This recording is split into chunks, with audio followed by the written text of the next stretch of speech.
भगवान छोटे छोटे पैरों से अभी घोंटुओं के सारे चल रहे हैं, छोटे छोटे घोंटुओं के सारे। मैया यशोदा तो यमुना मैया में जल भरने के लिए चली जाती हैं और भगवान छोटी छोटी सखा मंडलियों को बुलाते हैं और छोटी छोटी सखा मंडलियों को बुला करके भगवान और अपने यहां माखन मिश्री खिलाते हैं। जब अपने यहां भगवान माखन मिश्री खिलाते हैं, कथा की ओर ध्यान से सुनना,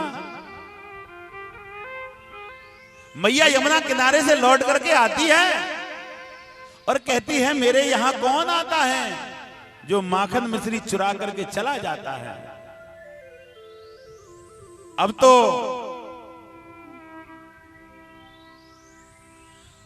छोटे छोटे पैरों से मेरे ठाकुर जी चलने लगे और छोटे छोटे पैरों से चल करके मधुर मुरली बजाते हुए छोटे से मुंह से गोपियों के साथ में घूमने लगे।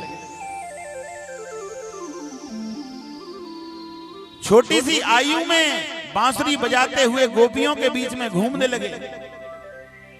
गोपियां आवाज लगाने लगी, लाला हमारे घर भी आ जाओ, लाला हमारे घर भी आ जाओ। लेकिन भगवान किसी के पास में नहीं जाते हैं। एक बार भगवान श्री कृष्ण, ध्यान से सुनना, एक गोपी यमुना किनारे जल भरने के लिए चली गई। भगवान अपनी पूरे मित्र मंडली को लेकर के उस गोपी के घर में माखन चुराने के लिए पहुंच गए। जब मित्र मंडली को लेकर के गोपी के घर में माखन चुराने के लिए पहुंच गए तो माखन की मटकी ऊपर ज्यादा ऊंची है, रस्सी से बांध करके मैया ने मटकी को ऊपर टांग दिया है। छोटे से भगवान हैं, जब छोटे से भगवान मटकी के वो पास में हाथ नहीं जा रहा है तो भगवान ने बोला, श्रीदामा। भगवान के सबसे प्रिय मित्र कौन थे? श्रीदामा। श्रीदामा से कहा, श्रीदामा भैया मटकी तो बहुत ऊपर है, कैसे उतारे? कहने लगे कोई दिक्कत नहीं। कि क्यों? कि हम मित्रों को खड़ा करे देते हैं। भगवान ने मित्रों को खड़ा कर दिया और मित्र के कंधों पर श्रीदामा खड़े हो गए और श्रीदामा के कंधे पर मेरे ठाकुर जी खड़े हो गए। बाल कृष्ण भगवान की। और ऊपर से ठाकुर जी ने मटकी को उतार लिया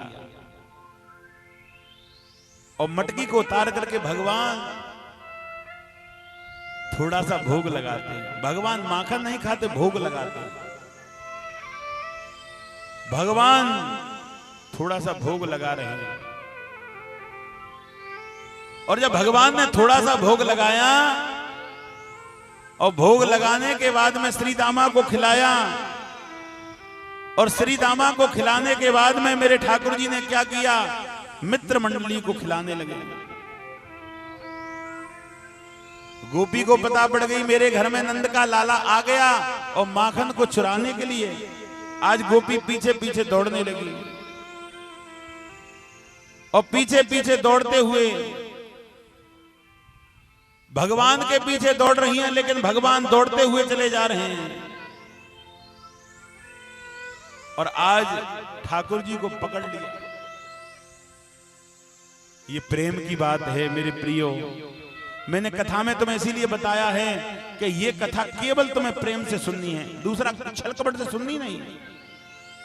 न ज्ञानी न विद्वान न तपेश्वरी न योगी कथा को सुने तो गोपी भाव से सुने। बोली वृंदावन बिहारी लाल। भगवान को हाथ पकड़ लिया गोपियों ने, मेरी कोठरी में चलो। और गोपियां इकट्ठी हो गई भगवान को पकड़ करके और कहने लगी, ये जीवन तेरे लिए है, एक मधुर मुरली सुना दो।